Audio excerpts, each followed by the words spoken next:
ಇಲ್ಲಿರುವಂಥ ಒಂದು ಒಂದು ಒಂದು ರೂಪಾಯಿ ತೋರಿಸ್ತಾ ಇದ್ದಾರೆ. ಈ ₹1 ನನ್ನ ಕೈಯಲ್ಲಿ ಹೀಗೆ ಓಡುತ್ತೆ ನೋಡಿ, ಹೀಗೆ ಓಡುತ್ತೆ. ಈ ಕೈಯಲ್ಲಿ ಹೇಗೆ ಬೇಕಾದರೂ ಇದು ಓಡಾಡ್ತಾ ಇರ್ತದೆ. ಹೀಗೆ ಇದು ಒಂದು ಕಾಯಿನ್ ಹೀಗೆ ಓಡುತ್ತೆ, ಹಾಗೆ ಓಡುತ್ತೆ. ಅದೇ ರೀತಿ ಇನ್ನೊಂದು ಕಾಯಿನ್ ತಗೊಂಡ್ರೆ ನಾವು ಹೀಗೆ ಓಡುತ್ತೆ ನೋಡಿ, ಹೀಗೆ ಓಡ್ತಾ ಇರ್ತದೆ. ಹೀಗೆ ಓಡಾಡೋದ್ರಿಂದ ನಮಗೊಂದು ಜಾದು ಮಾಡಲಿಕ್ಕಾಗುತ್ತೆ. ಏನಪ್ಪ ಅಂದರೆ ತುಂಬ ಕೈ ಚಳಕ, ಅಂದರೆ ಕಣ್ಣಿನ ದೃಷ್ಟಿಗಿಂತ ವೇಗವಾಗಿ ಹೀಗಿದೆ ನೋಡಿ. ನಾನು ಈ ಜಾದುವಿಗೆ ಒಂದಷ್ಟು ಕಾಯಿನ್ಗಳನ್ನು ತಗೋತಾ ಇದ್ದೇನೆ. ಇಲ್ಲಿಂದ ನೋಡೋಣ ಎಷ್ಟಿದೆ ಅಂತ. ಇಲ್ಲಿರುವಂಥ ಈ ಒಂದು 3, ಈ ಕಡೆಗೆ ಒಂದು 3 ಇದೆ ಕರೆಕ್ಟ್. ಇಲ್ಲಿರುವಂಥ 6 ಕಾಯಿನ್ಗಳ ಸಹಾಯದಿಂದ ನಾನು ಜಾದು ಮಾಡ್ತಿದ್ದೇನೆ.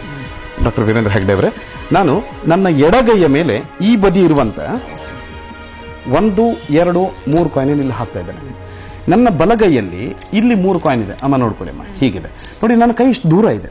ನಾನು ಮಾಡ್ತಾ ಇರೋದು ಇಷ್ಟೇ. ಅಷ್ಟು ಮಾಡಬೇಕಿದ್ರೆ ನಿಮ್ಗೆ ಆಶ್ಚರ್ಯ ಪಡ್ಬೋದು. ಇಲ್ಲಿಂದ ಒಂದು ಕಾಯಿನ್ ಮಾಯ ಆಗುತ್ತೆ. ಮಾಯ ಆಗಿಬಿಟ್ಟು ನೀವು ನೋಡ್ತಿದ್ದಾಗೆ ಅದು ಈ ಕಡೆ ಬಂದು ಸೇರ್ಕೊಳ್ಳುತ್ತೆ. 4 ಇಲ್ಲಿ ಮತ್ತೊಮ್ಮೆ ನೋಡ್ಕೊಳ್ಳಿ. ಇಲ್ಲಿ ಹಾಕಿ ಇಲ್ಲಿರುವಂಥ 1, 2, 3 ಮತ್ತು 4 ಕಾಯಿನ್ ಇಲ್ಲಿಗೆ, ಮತ್ತು ಇಲ್ಲಿರುವಂಥ 2 ಕಾಯಿನ್ ಇಲ್ಲಿದೆ. ಕೈ ಇಷ್ಟು ದೂರ ಇದೆ. ನಾನು ಮಾಡ್ತಿರೋದು ಇಷ್ಟೇ. ಒಂದು ಕಾಯಿನ್ ಇಲ್ಲಿಂದ ಮಾಯ ಆಗೋದು. ಇಲ್ಲಿ ನೀವು ನೋಡ್ತಿದ್ದಾಗ 1, 2, 3, 4, 5 ಕಾಯಿನ್ ಬರ್ತಾರೆ. ಮತ್ತೊಮ್ಮೆ ನೋಡ್ಕೊಳ್ಳಿ. ಕೊನೆ ಚಾನ್ಸ್ 2, 4 ಮತ್ತು ಇದೊಂದು. ಇಲ್ಲಿರುವಂಥದ್ದು 5. ಒಟ್ಟು 5 ಕಾಯಿನ್ಗಳ ನಾನು ಇಲ್ಲಿ ಹಾಕ್ತಾ ಇದ್ದೇನೆ. ನಿಮ್ಮ ಬಲಗೈಯನ್ನು ನಾನು ಮತ್ತೊಮ್ಮೆ ಹೇಳ್ತಾ ಇದ್ದೇನೆ. ಇಲ್ಲಿ ಹೀಗೆ ಈ 5 ಕಾಯಿನ್ಗಳ ನಿಮ್ಮ ಬಲಗೈಗೆ ಹೀಗೆ ಇಡ್ತಾ ಇದ್ದೇನೆ. ಗಟ್ಟಿ ಮುಚ್ಕೊಳ್ಬೇಕು ನೀವು. ಅದನ್ನು ಮುಚ್ಕೊಂಡು ಸ್ವಲ್ಪ ಇಲ್ಲಿ ಇಡಬೇಕು, ಕ್ಯಾಮರಾ ಕಾಣುವಾಗೆ ಹಾಗೆ. ಈ 6ನೇ ಕಾಯಿನ್ ಇಲ್ಲೇ ಇದೆ. ಇದನ್ನು ನಾನು ಒಮ್ಮೆ ಹೀಗೆ ಕೈ ಚಳಕ ಮೂಲಕ ಹೀಗೆ ತಿರುಗಿಸ್ಬಿಟ್ಟು ಇದನ್ನು ಹಾಕ್ತಾ ಇದ್ದೇನೆ. ಮಾಯದ ಗಂಟನ್ನು ಹೀಗೆ ಮಾಡಿಬಿಟ್ಟು ಪಟ್ ಅಂದರೆ ಇಲ್ಲಿಂದ ದುಡ್ಡು ನೀವು ನೋಡ್ತಿದ್ದಾಗೆ ಮಾಯ ಆಗಿ ಹೀಗೆ ಮಾಡಬೇಕು. ನಿಮ್ಮ ಕೈಗೆ ಬರುತ್ತೆ.